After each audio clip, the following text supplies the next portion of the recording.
Alhamdulillah, summa alhamdulillah. Kita berada pada muka surat 52 bagi siapa yang ada buku ganjaran pahala jihad untuk mereka yang uzur.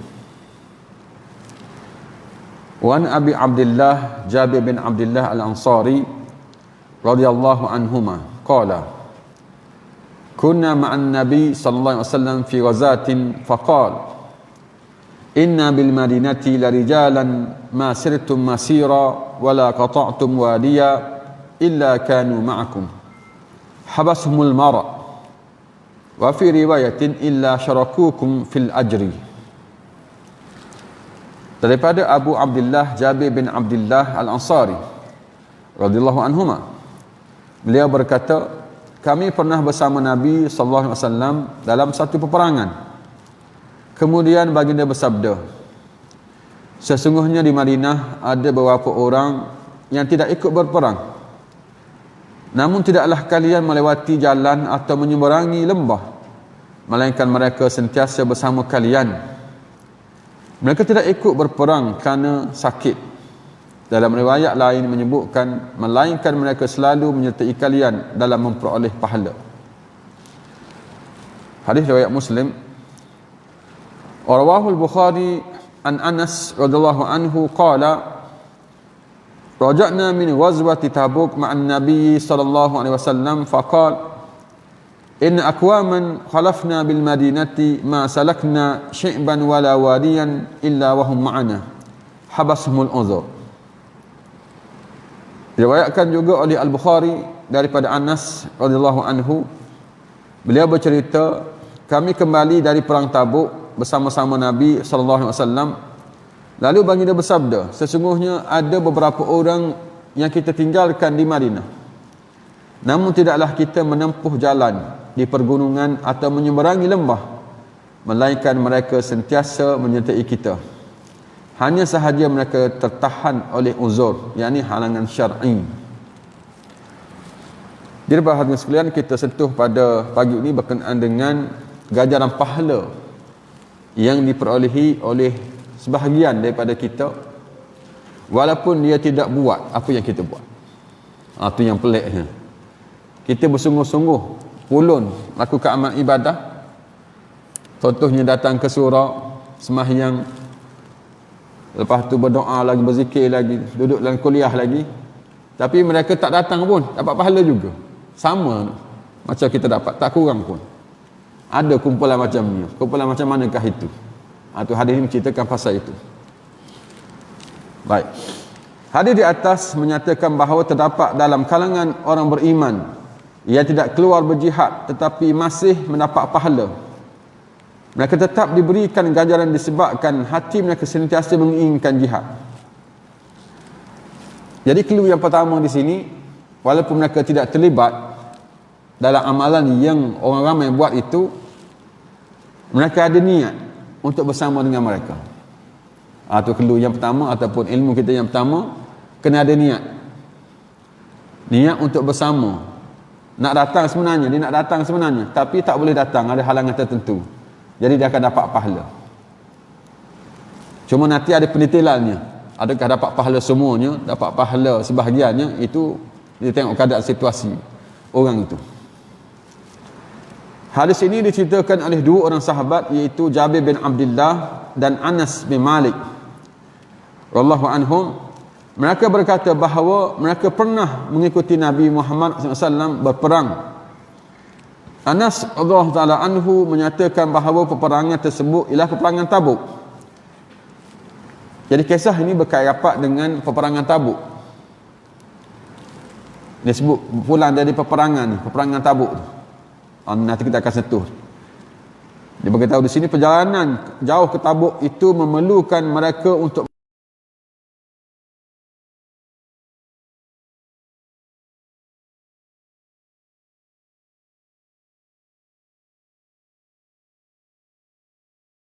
dengan umat Islam ke Tabuk. Mereka diganjarkan pahala kerana hati mereka bersama dengan orang-orang yang berperang.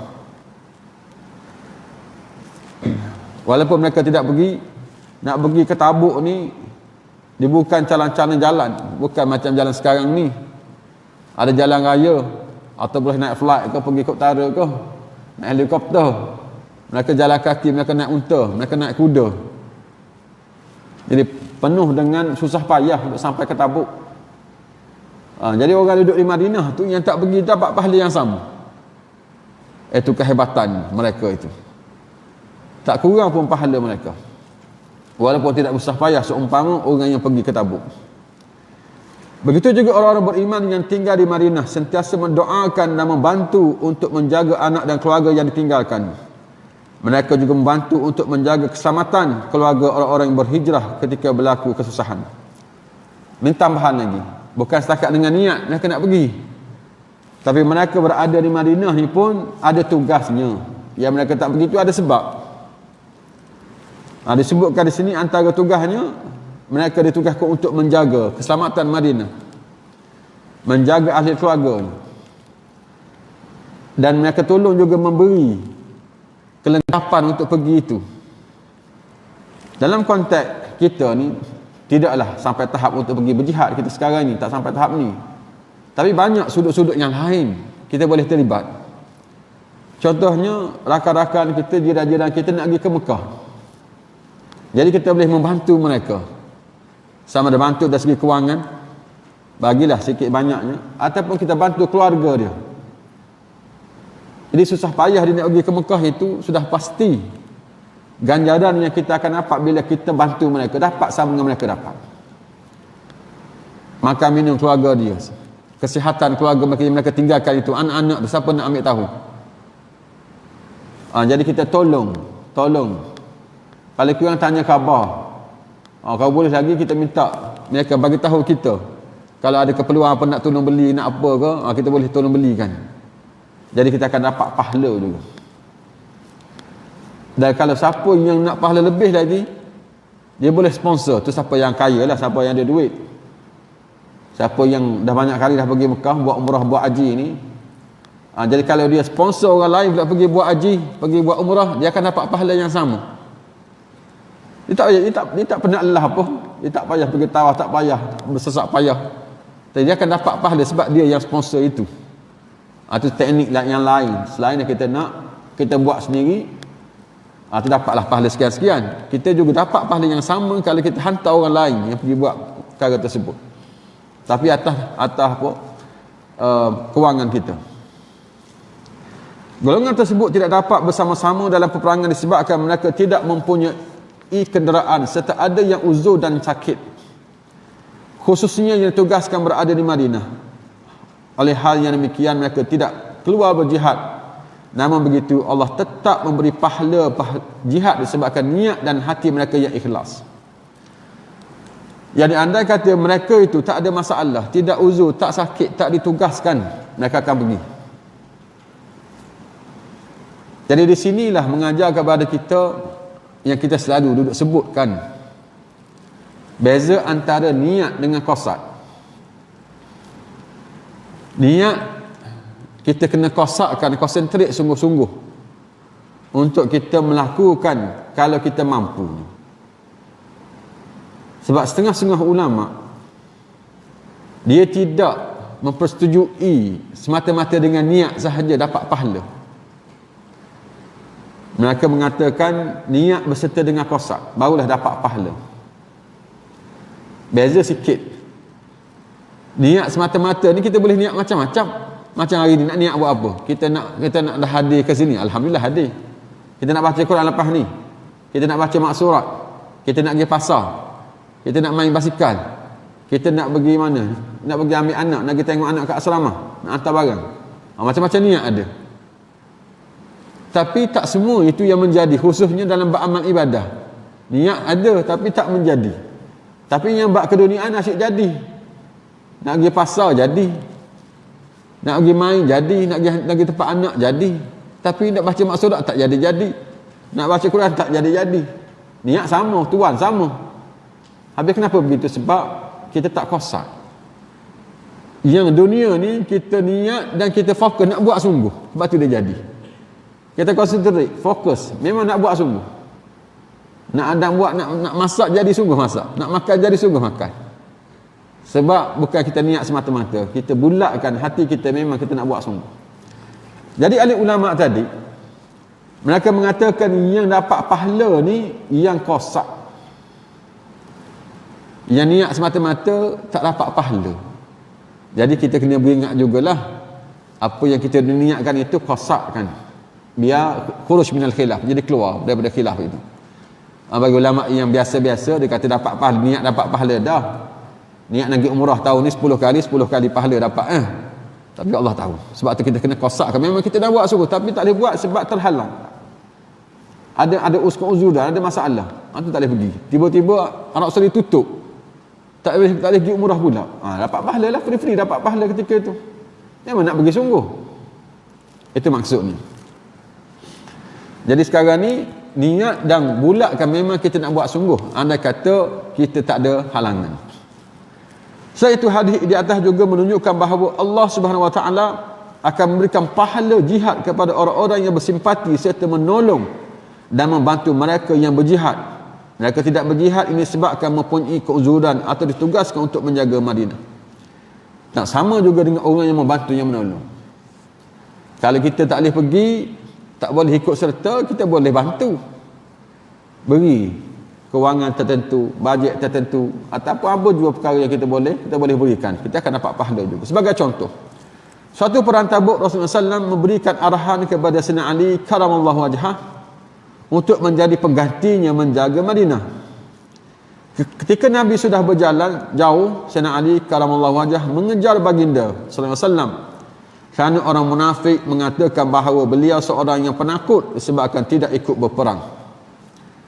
Ni apa yang Sayyidina Ali ni, dia jenis orang berani, bukan calang-calang orang. Dok kata dia penakut, dia pergi ya. Dia memang nak pergi, tapi kerana arahan Nabi itu supaya dia duduk berada di Madinah, dia kekal di Madinah, sehinggalah dia itu dikatakan oleh golongan munafikin supaya golongan penakut tak pergi. Dia pergi. Tengok apa yang berlaku. Baginda sallallahu alaihi wasallam bertanya mengapa beliau datang kepada baginda, kemudian menyuruh beliau pulang ke Madinah. Kerana ia merupakan satu tugas dan tanggungjawab. Sayyidina Ali karamallahu wajhah tidak perlu ke Tabuk dan tidak perlu mendengar kata-kata golongan munafik tersebut. Duduk di Madinah pun tugas. Sebab takkan semua nak pergi, semua orang hebat-hebat semua nak pergi. Siapa nak jaga Madinah? Keselamatan Madinah itu. Walaupun tak pergi, dapat pahala juga golongan seumpama inilah. Golongan ya jenis 3 golongan, ataupun kita pernah kisahkan di sini, kalau masih ingat lagi, kisah golongan mutasaqitu fi tariqid da'wah. Yang Nabi pergi ke Tabuk tu ada berapa orang yang bukan tak nak pergi, tapi melengah-lengah kan, akhirnya tak pergi. Duk sibuk dengan harta benda mereka, ketika tu pokok tamar ranu, masak ranu, duk tangguh-tangguh, akhirnya terlepas.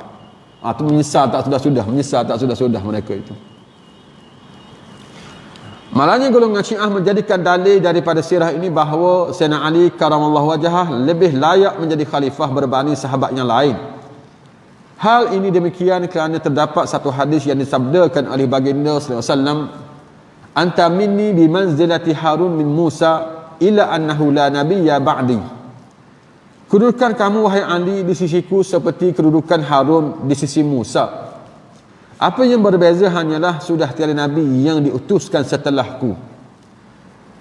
Jadi kehebatan Sayyidina Ali tadi bila menggantikan nabi di Madinah ini, diambil kesempatan oleh golongan Syiah untuk mengatakan dan menjadi dalil bagi mereka itu tandanya Sayyidina Ali berhak berbanding sahabat-sahabat yang lain untuk menggantikan nabi bila nabi wafat. Dalilnya bila nabi tak ada, nabi kan suruh Ali, bukan suruh Abu Bakar, bukan suruh Umar. Lepas tu Nabi pernah kata pula, kedudukan Nabi itu dengan Ali seumpama Harun dengan Musa. Cuma tak ada Nabi dah. Mana tinggi kedudukan Sayyidina Ali. Walau bagaimanapun, hadis tersebut tidak boleh dijadikan dalil bahawa Sayyidina Ali karamallahu wajhah lebih layak menjadi khalifah berbanding sahabat yang lain. Adapun Rasulullah SAW melantik beliau menjadi ketua adalah sewaktu baginda SAW meninggalkan Madinah. Selain itu baginda SAW juga melantik sahabat yang lain bagi menjaga Madinah untuk bergila-gila dengan Sayyidina Ali karamallahu wajhah. Jadi kalau lantik Sayyidina Ali, Nabi pun pernah lantik sahabat lain juga untuk menjaga Madinah. Bukan Sayyidina Ali saja, adakah sahabat lain itu lebih layak? Jadi tak boleh kita kata begitu. Setakat bagi jawatan tak bermakna dia yang terbaik. Ramai orang dapat jawatan kan, tapi bukan dia terbaik. Itu tak ada masalah, itu sudah biasa. Tak semestinya orang yang afdal itu memegang jawatan. Boleh jadi mafdul pun, orang yang kurang sikit kehebatan dia menjadi pemimpin, tak ada masalah. Cuma kalau bolehnya afdal itulah, tapi tak semesti. Mungkin dia tidak mahu, mungkin nak jadi penasihat sahaja. Dia tidak semesti bila dilantik seorang itu maka dialah yang terbaik di kalangan semua orang. Sebab tu Sayyidina Abu Bakar sendiri bila dilantik, dia tak mengaku dia terbaik. Walastu bi khairikum, aku bukan terbaik di kalangan kamu. Tapi itu dia rendah diri dia lah, dia tak rasa dia yang terbaik. Selain daripada perang Tabuk, terdapat juga kisah sahabat lain yang tidak pergi berperang. Sayyidina Osman radhiyallahu taala anhu umpamanya tidak mengikuti orang-orang beriman ke Badar kerana isterinya, yakni anak kepada Rasulullah SAW telah jatuh sakit dan tidak dapat ditinggalkan. Kisah lain, kisah Sayyidina Osman. Dalam perangan Badar, Sayyidina Osman tak pergi. Alasannya kerana isterinya sakit. Dan isteri sakit pun tak pergi jaga isteri. Dan Nabi suruh begitu, Nabi setuju begitu. Dia dapat pahala juga ganjaran itu. Namun begitu hati beliau tetap bersama mereka yang pergi ke Badar. Bahkan beliau juga tersenarai dalam kalangan ahli Badar. Peristiwa ini menunjukkan bahawa niat dan simpati kepada golongan yang berbuat kebaikan dan amal kebajikan akan diberi pahala oleh Allah Subhanahu wa taala. Tengok pemurahnya Allah. Dengan niat sahaja kita akan dapat pahala. Dengan niat nak pergi, dan lebih daripada itu kita kosakkan, kita akan dapat pahala seumpama mereka dapat juga. Itu kemurahan Allah Subhanahu wa taala. Allah Subhanahu wa taala juga memberikan pahala kepada mereka yang ikhlas walaupun mempunyai keuzuran untuk melaksanakan amalan tersebut. Mereka akan mendapat pahala disebabkan niat mereka itu. Baik, sabda Rasulullah SAW. Inna Allaha katabal hasanat was sayyi'at summa bayyana dhalik. Faman hamma bi hasanatin falam ya'malha kataballahu lahu indahu hasanah kamilah. Allah ni dia catat hasanat dan sayyi'at. Ke segala kebaikan, segala kejahatan dicatatkan melalui malaikatnya.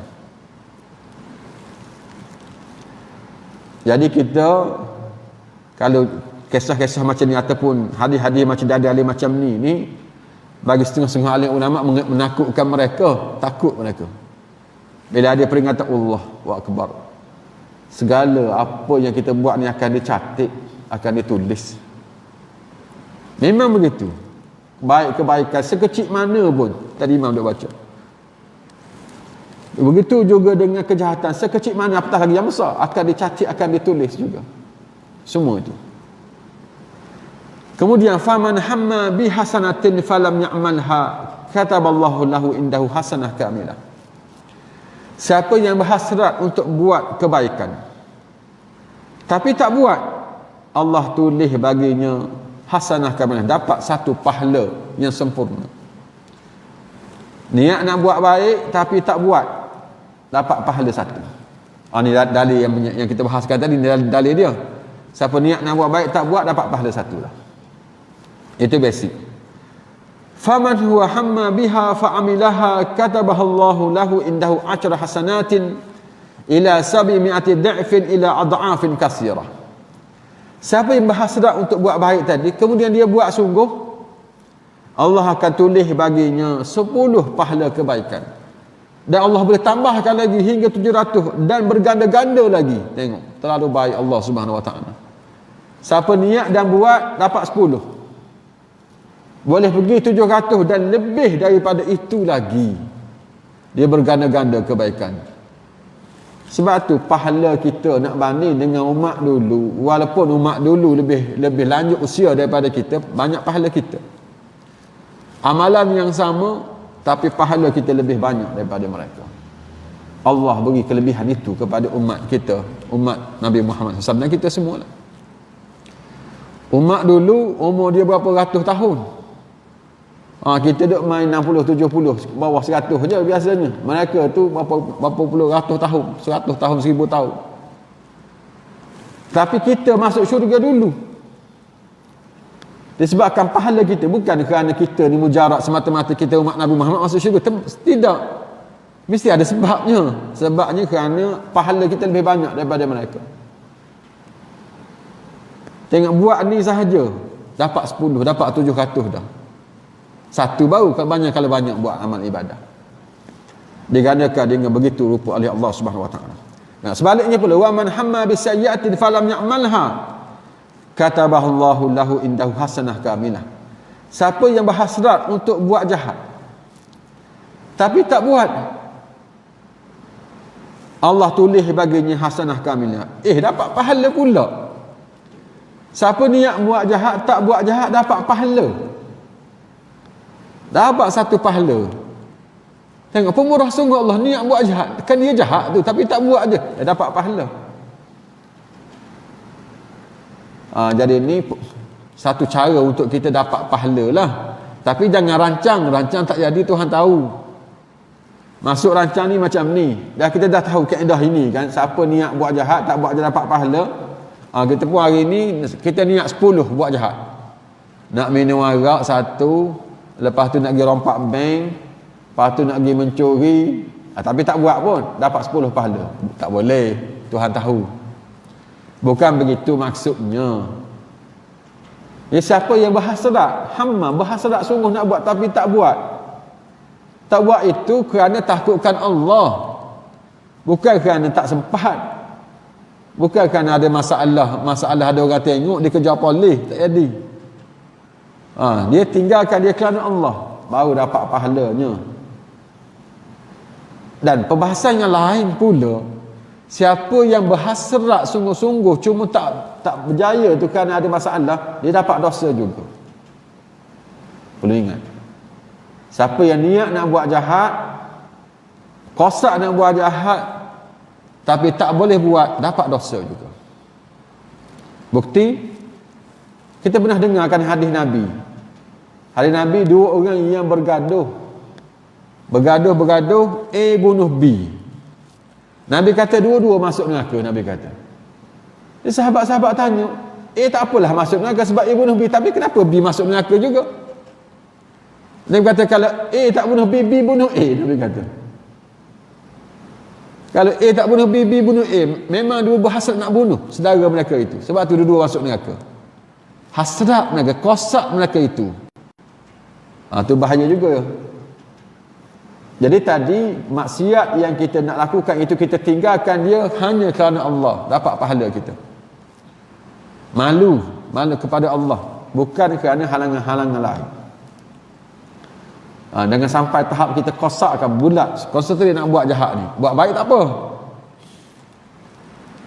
Baik, fa in huwa hamma biha fa'amilaha kataballahu lahu sayyi'ah wahidah. Siapa yang berhasrat nak buat jahat dan buat jahat itu terbuat juga dia, maka berapa kali dosa dia dapat? Berapa peratus? Dapat 1 dosa. Tengok Allah bagi 1 je dosa. Bab dosa, bab negatif ni Allah kurangkan. Seminimalnya bagi 1 je. Tapi buat kebaikan tadi digandakan 10, 700 hingga lebih daripada itu. Sebab apa? Allah nak kita ni masuk syurga. Allah nak kita semua baik-baik pada hamba-hambanya. Allah begitu sekali.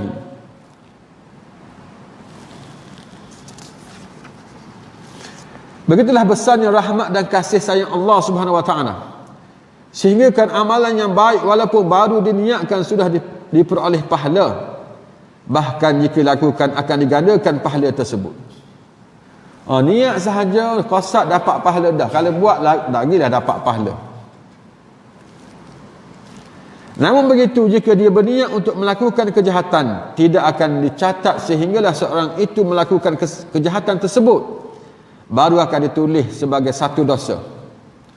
Akan tetapi Allah Subhanahu wa taala tetap memberikan peluang untuk bertaubat selagi nyawa belum sampai ke halkum dan selagi matahari belum terbit dari arah barat. Baik, walaupun berdosa tadi, dia nak buat jahat dan buat jahat, dapat 1 kejahatan, Allah masih lagi buka peluang untuk dia bertaubat. Masih bagi peluang untuk dia bertaubat sebelum tiba waktunya. Bila tiba waktunya, waktu tak boleh bertaubat bila nyawa sampai ke halkum dan bila matahari terbit sebelah barat, maka nak kiamat. Maka selain daripada masa itu, bertaubatlah, bersegeralah bertaubat. Jadi kita ni nak bertaubat ke, nak banyak zikir, nak banyak selawat ke atas Nabi, nak banyak baca Quran, yang mana satu? Ini teka-teki hari ni. Ini soalan kuis untuk hari ni. Lama tak tanya soalan. Siapa boleh jawab dapat hadiah. Macam biasalah hadiahnya nasi Arab ke apa. Ingat soalannya, antara zikir, selawat ke atas Nabi, baca Quran dan juga istighfar, bertaubat. Dari segi praktikalnya kita nak buat macam mana? Nak perbanyakkan istighfar ke, nak perbanyakkan zikir ke, atau baca Quran, berselawat ke atas Nabi ke? Yang mana satu? Selesaikan masalah ini.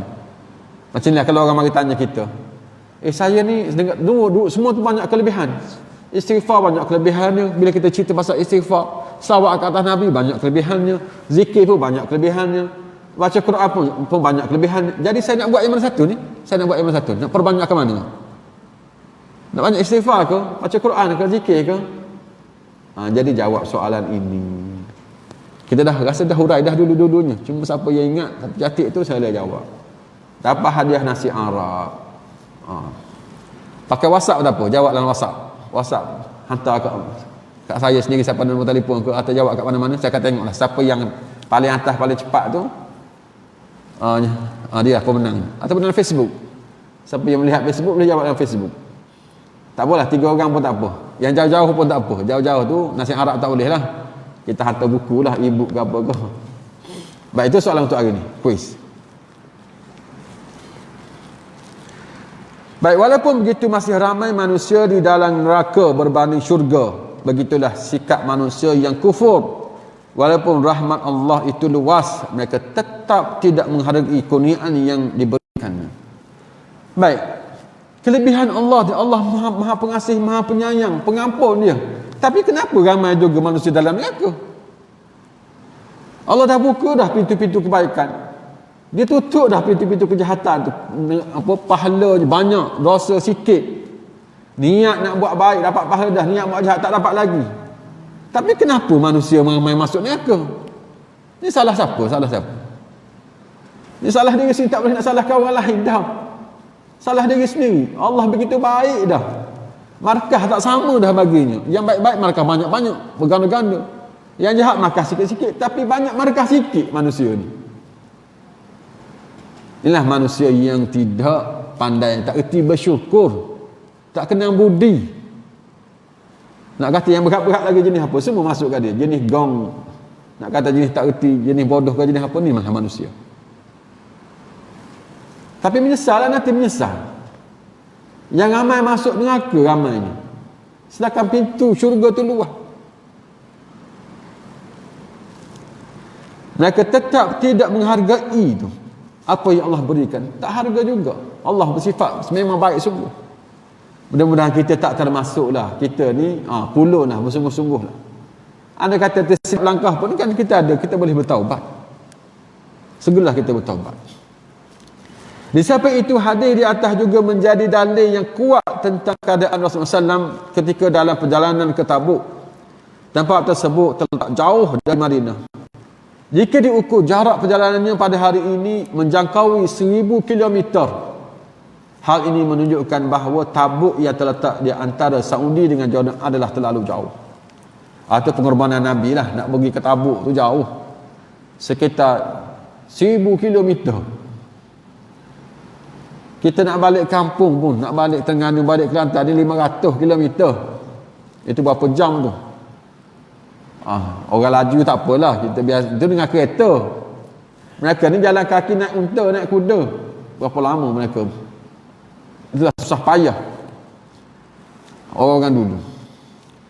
Rasulullah SAW mendapat berita bahawa bala tentera sedang berhimpun di Tabuk bersama dengan kabilah Arab untuk menyerang Madinah. Pada ketika itu suhu musim panasnya adalah seperti sedang berada berhampiran dengan api. Ditambah lagi panah pula, belah tempat yang jauh panah pula. Tambahan pula ada lagi ujian. Pada ketika itu juga merupakan musim kurma sedang berbuah ranum. Pekebun kurma pada masa itu sedang menunggu kebun masing-masing sehingga begitu sulit untuk meninggalkannya. Dia uji lagi. Dah lah nak pergi tempat jauh, panas terik. Lepas tu rezeki ni nak datang ni. Kita nak pungut hasil ni. Tak lama lagi ni. Buah kita, pokok tamar kita akan berbuah ni. Akan masak ni. Nak tuai. Sebab tu terganggu tu. Ada cerita tu. Yang mutasakrifitari ke dakwah tu. Sibuk dengan urusan kebun tamar dia sampai tak terlepas, tak pergi dia. Jadi kita perlu ingat, itu semua ujian Allah Subhanahu Wa Taala. Saat itu para sahabat radhiyallahu anhum telah diuji oleh Allah Subhanahu Wa Taala apabila Rasulullah SAW mengarahkan mereka pergi ke Tabuk. Oleh kerana perjalanan yang jauh dan memerlukan belanja yang besar, lalu baginda SAW meminta sumbangan. Jadi dalam kita nak melakukan amal ibadah, nak lebih pada orang lain, kita kena perasan. Perasan apa? Perasan takut-takut Allah nak uji kita. Ini betul ujian Allah kepada kita. Jadi kalau kita lulus, kita tinggilah. Kalau kita tak lulus, tak naiklah kita. Walaupun Allah uji orang lain, beri masalah kepada orang lain, jangan ingat takut Allah nak uji kita. Jadi apa yang dibuat oleh kita semua ni untuk membantu dia? Betul Allah uji dia, dan Allah uji kita juga, kita semua. Kenapa kita tak bantu pakat-pakat bantu mereka yang susah ini, yang berdepan dengan masalah? Jadi kita, Allah nak naikkan martabat kita dengan masalah kepada seseorang. Jadi kita tak pakat bantu, jadi kita tak dapat pahala, rugi. Jadi kita kena perasan, walaupun masalah tu dihadapi oleh orang lain, takut Allah nak uji kita juga. Sebab tu kita terlibat, asalkan tidaklah sampai tahap kita ni susah sangat, tak sampai tahap tu Allah naknya. Tengok kadang-kadang macam bantuan yang diberikan oleh sahabat-sahabat nanti. Maka ramai sahabat-sahabat yang berikan infak mengikut kemampuan masing-masing. Sayyidina Osman radhiyallahu taala anhu telah menyumbangkan sehingga beribu-ribu dinar. Jumlah tersebut terlalu banyak sehingga baginda SAW berdoa tanpa henti selepas solat isyak sehingga solat subuh agar Allah Subhanahu Wa Taala memberikan rahmat kepada beliau. Beribu-ribu dinar Sayyidina Osman bagi. Dia kaya. 1000 dinar zaman Nabi ni boleh beli seekor kambing. Bermakna 1 dinar tu berapa? Sekitar berapa? Lebih kurang 1000 lah. Mana 1000 duit kita sekarang ni kalau 1000 dinar. Boleh beli seekor kambing. Kambing kita berapa? 1000 kan, sekitar tu 1000. Kalau kita ikut nilai kambing lah. Dah dibagi beribu-ribu. Kaya Sayyidina Osman. Kita nak beli seekor kambing pun bukannya senang kita kan. Nak buat akikah tu. Baik. Demikian juga sahabat-sahabat yang turut menghulurkan sumbangan yang banyak seperti Sayyidina Abdul Rahman bin Auf, Sa'ad bin Abi Waqqas. Ini orang kaya-kaya. Dia beri jumlah yang banyak. Adapun Sayyidina Abu Bakar telah menyumbangkan ke semua hartanya tanpa meninggalkan walau 1 dinar pun. Sayyidina Abu Bakar yang paling hebatnya, semua hartanya diinfakkan. Sayyidina Umar sebahagian daripada hartanya, separuh. Hebat juga, separuh daripada harta.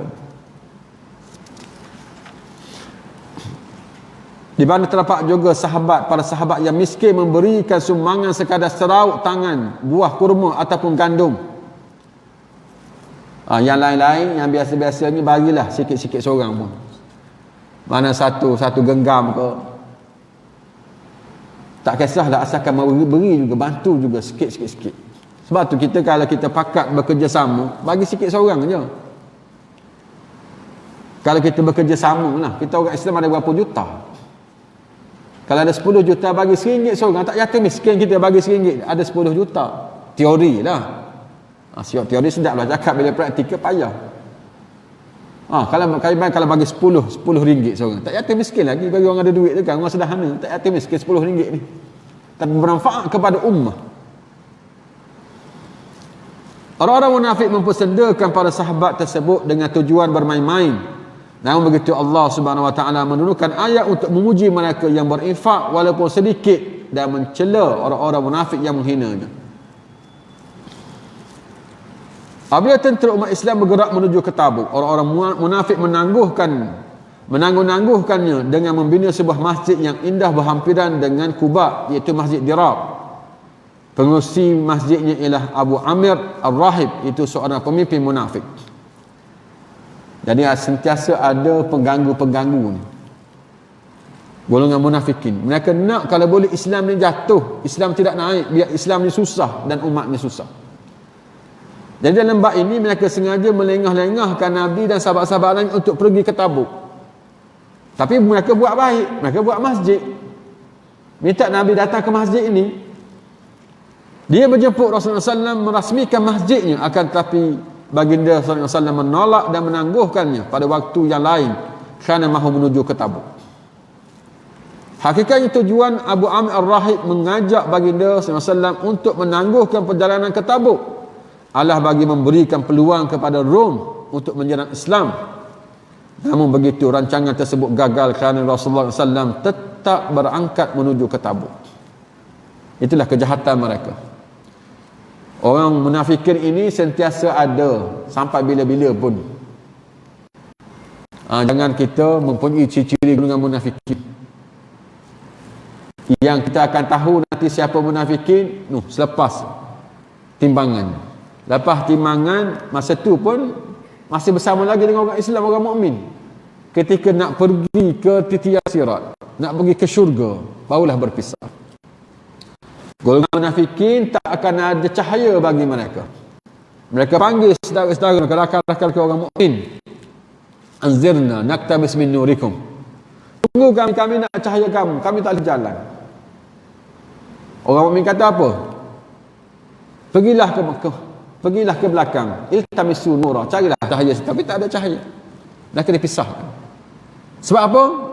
Allah nyatakan sebabnya kerana mereka inginkan kemusnahan, inginkan kehancuran kepada umat Islam. Itu antara sebabnya. Jadi sebab tu kita Islam dan umat Islam, kita nak kebaikan pada mereka. Saudara-saudara kita orang Islam, kita nak kebaikan semua kepada mereka dan juga Islam sendiri. Bukannya kehancuran, bukannya kemusnahan. Sesampai umat Islam di Tabuk, tentera Rom tiba-tiba berundur dan membatalkan serangan. Allah Subhanahu Wa Taala telah mencampakkan rasa gerun dan takut dalam hati mereka akan kehebatan Rasulullah SAW. Baginda SAW mengarahkan tenteranya untuk menyerang kabilah-kabilah Arab yang menyokong Rom. Sebahagiannya telah meluk Islam, manakala sebahagian lagi telah dikalahkan. Jadi peperangan itu tidaklah berlaku secara bertentangan dengan tentera Rom, sebab mereka takut, mereka lari. Dikira mereka ni kalah. Setelah itu baginda SAW merangkak pulang ke Madinah. Ketika dalam perjalanan yang terlalu panas, cuacanya, baginda SAW pun berhenti di lembah dan bersabda. Dia pun katalah hadis yang kita bincangkan ini, atau ceritanya. Nabi pun sebutlah pasal golongan yang berada di Madinah akan dapat pahala yang sama dengan kita juga. Mereka tak boleh datang kerana ada keuzuran masing-masing. Hadis di atas menunjukkan bahawa Allah SWT memberikan pahala berdasarkan niat dan simpatinya kepada mereka yang mengerjakan amal soleh. Walaupun mereka tidak dapat bersama untuk berjihad kerana keuzuran yang disebabkan kecacatan atau tiada kenderaan. Oleh sebab itu kita jangan menghina mereka yang melakukan amal-amal yang baik walaupun sedikit. Kita bersimpati dengannya dan kita juga menumpang untuk mendapat kelebihan mereka. Hadis tersebut tidak hanya ditujukan kepada jihad sahaja, bahkan termasuklah dalam amal-amal soleh yang lain. Ini sebab wurud hadis. Sebab hadis ini disampaikan oleh Rasulullah. Jadi kita boleh iktibar, kita boleh istinbat perkara-perkara yang lain juga akan dikira sama sahaja walaupun bukannya jihad. Iaitu yang paling besar lah. Amal-amal soleh yang lain pun terlibat juga kalau kita berkeadaan seumpama ini. Baik, kita pergi kepada kesimpulan pengajaran hadis. Allah Subhanahu Wa Taala mengangkat darjat orang yang berperang di jalan Allah melebihi orang yang hanya tinggal di rumah, yakni tidak ikut berperang. Itu yang basicnya. Sudah tentulah orang berjihad lebih pahala daripada orang yang tidak berjihad. Orang yang berhalangan namun menyimpan niat untuk berjihad akan memperoleh pahala seperti mana pahala orang berjihad secara langsung. Tapi tidak bagi orang yang nak pergi. Tadi hukum asalnya orang pergi berjihad dan orang tak pergi, tentulah orang pergi berjihad lebih banyak. Tapi yang keduanya, tapi siapa yang berniat nak pergi berjihad, kosak nak pergi berjihad tapi tak dapat pergi, pahala yang sama dengan orang berjihad, dapat pahala juga. Allah Subhanahu Wa Taala menunjukkan rahmatnya bagi mereka yang berusaha untuk melaksanakan perintahnya dan perkara kebaikan. Allah memberi rahmat kepada mereka yang berusaha untuk melaksanakan perintahnya. Macam mana tu? Berusaha dapat pahala dah, niat dapat pahala dah, buat lagi dapat pahala lebih lagi dan digada-gadakan lagi. Itulah kemurahan Allah Subhanahu Wa Taala. Jadi kesimpulan yang lain dalam bab amal ibadah ini, kita kena faham betul-betul. Yang pertama, sesiapa yang berniat untuk buat kebaikan, niat buat kebaikan dan tidak mampu, dia dapat pahala. Dapat pahala buat. Satu. Siapa yang biasa buat dan dia tidak dapat melakukannya, dia dapat pahala buat. Faham ke tidak ni? Keliru sikit. Dua situasi yang berbeza. Satu, siapa yang niat buat kebaikan dan dia belum lagi menjadi ahlinya, dia dapat pahala niat. Siapa yang biasa buat kebaikan itu dan tak boleh buat, dia dapat pahala buat. Jadi satu dapat pahala niat, yang kedua dapat pahala buat. Dua-dua tak boleh buat, cuma pahala yang berlainan. Jadi nampaknya apa yang paling baik sekali, kita kena jadi ahli. Siapa yang jadi ahli, dia akan dapat pahala buat. Siapa tak jadi ahli, dapat pahala niat. Apa beza pahala niat dengan pahala buat? Pahala niat dapat 1, pahala buat dapat 10, dapat 700, dapat lebih daripada itu. Jadi lebih untung pahala buat, lebih untung daripada pahala niat. Walaupun pahala niat dapat pahala dah, tapi pahala buat lebih mengatasi lagi. Okay, rasa sekadar itulah yang dapat kita kongsi bersama pada pagi ini. Dan seperti saya tadi, siapa boleh jawab? Ada siapa boleh jawab? Secara langsung dulu, sebelum saya tengok WhatsApp atau dalam Facebook. Syah, tak ada jawapan. Atau saya jawab sekarang? Saya jawab, mana tutup lah. Mana pukul berapa ni? Siapa yang jawab lepas ni tak ada dah. 7.16. Siapa yang lebih dari 7.16 tak cia. Sebab saya dah bagi jawapan ni. Okey, saya jawab lah. Satu. Siapa nak jawab ni? Tak ada. Yang tadi, beza antara istighfar dengan zikir. Sahabat kata Nabi, baca Quran. Kita nak buat yang mana satu? Selawat. Jawapannya salah. Sahabat kata selawat salah, baca Quran salah, istighfar pun salah. Salah juga. Yang betulnya tafsir, tengok keadaan. Tengok keadaan macam mana? Tengok keadaannya. Istighfar ni dia macam sabun. Istighfar macam sabun. Zikir baca Quran tu dia macam minyak wangi. Jadi kita akan tengok situasi kita ni, macam baju kita kan, dah lama tak basuh, kita kena pakai sabun. Dah cuci, tak kena pakai sabun lagi, pakailah minyak wangi. Supaya dia harum. Bila dah harum, tak kena harum. Biasa dah lama-lama dah tak basuh ni, dia kotor, kena cuci pula, pakai sabun balik. Dah cuci dia, kena wangi minyak wangi. Sama dengan diri kita. Siapa dah lama tak bertaubat, dah lama tak istighfar, perbanyakkan istighfar, banyakkan taubat. Bila dah settle, dah bersih dah ni, pakai minyak wangi, banyakkan zikir, banyakkan bacakan, banyakkan selawat ke atas Nabi. Dah lama-lama tak istighfar balik. Itu dah segi tindakan kita. Kalau nak buat yang masalah, tapi nak buat istighfar betul ni tak ada masalah. Boleh dia, cuma siapa dalam pilihan, nak pilih yang mana satu. Tengok situasi kita ni, kalau dah lama tak bertaubat, dah lama tak istighfar, tak berbanyakkan istighfar, nampak slow je kita amal, itu kesannya. Bila kita tak bersungguh-sungguh buat amal ibadah tu, nampaknya kita berdosa, banyak dosa tu, tak aktif beramal ibadah. Maka perbanyakkan istighfar, kena bertaubatlah. Lepas tu kita pulun beramal ibadah, kita slow balik, kita istighfar balik. Dia ibarat sabun dengan minyak wangi. Ada orang pertikaian pula, minyak wangi mahal, sabun murah. Nak jawab macam mana? Ni Pak Abu jawab lah nanti. Kita minta Pak Abu jawab. Sebab dia suka minyak wangi yang mahal. Cari-cari tak jumpa. Sampai tak jumpa. Tak ada kat sini. Negeri Mekah kot.